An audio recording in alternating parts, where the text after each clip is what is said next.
အားလုံးပဲမင်္ဂလာပါကျမစောငိမ့်အေးပါဘဝဆိုတာလူမျိုးစုံနဲ့ဖြတ်တန်းရတဲ့ခီးတစ်ခုပါတစ်ပင်ကြီးတစ်ပင်ခိုင်မာစွာရက်တည်နေတဲ့ပုံကိုကျမတို့အားလုံးမြင်အောင်ကြည့်လိုက်ပါကျမတို့ကြုံတွေ့ရတဲ့လူတွေကိုတစ်ပင်ရဲ့အစိတ်အပိုင်းတွေလို့သင်စားကြည့်ကြရအောင်ပထမမျိုးစားက leaf people တရွတ်လိုလူတွေပေါ့သူတို့ကရာသီအလိုက်လာလေးရှိပြီးတော့မှပြောင်းလဲမှုနဲ့အတူပြန်ထွက်ခွာသွားတတ်ကြတယ်အချိန်တစ်ခုအတွက်တော့လှပတဲ့အမတ်တရားတစ်ခုပါပဲ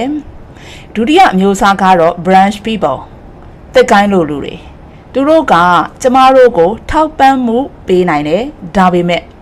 ဖိအားကြီးလာတဲ့အခါမှာအခြေအနေတစ်ခုခုပြောင်းလဲသွားတဲ့အခါမှာကြိုးကျသွားတတ်ကြတယ်မရေရာဘူးမတေးကြဘူး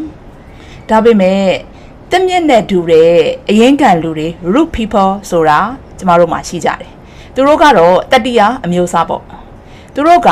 မြေအောက်မှာရှိတဲ့တစ်ပင်တွေရဲ့အမြစ်တွေလိုပဲမြင်ရခဲတယ်ပြောပြခံရခဲတယ်ဆိုလိုတာကသူတို့ရဲ့အခြေစုကိုမြင်နိုင်ခဲကြတယ်ဒါပေမဲ့သူတို့မရှိရင်တစ်ပင်ကြီးရပ်တည်နိုင်မှာမဟုတ်ပါဘူး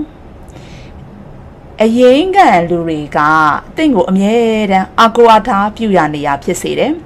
အဆင်ပြေတဲ့အချိန်မှာရောအခက်ခဲတွေရှိနေချိန်မှာပါတင့်ဘေးမှာအမြဲအတူရှိနေကြတယ်။တင့်ရဲ့အကောင်းဆုံးကိုမြင်တယ်လို့အဆိုးဆုံးကိုလည်းလက်ခံတတ်တယ်။သူတို့ရဲ့ထောက်ပံ့မှုကအာမခံချက်ရှိတယ်၊အခြေခံကြတယ်၊ကြရှိခံတယ်။ဒီတော့ကိုယ့်အတွေ့အရင်ကလူတွေကဘယ်သူတွေလဲလို့သေချာစဉ်းစားကြည့်လိုက်ပါဦး။သူတို့ကိုကျေးဇူးတင်စကားပြောဖို့မမေ့ပါနဲ့။သူတို့ရှိတာကသင်မထင်ထားတဲ့ကံကောင်းမှုကြီးတစ်ခုပါတရွတ်တွေကလှပတယ်တက်ကိုင်းတွေကထောက်ကူပေးတယ်ဒါပေမဲ့တက်မြင့်နဲ့တူတဲ့အရင်ကလူတွေကသင်ကိုအသက်ရှင်ရက်တည်ခွင့်ပေးတယ်ဒီနေ့ပဲ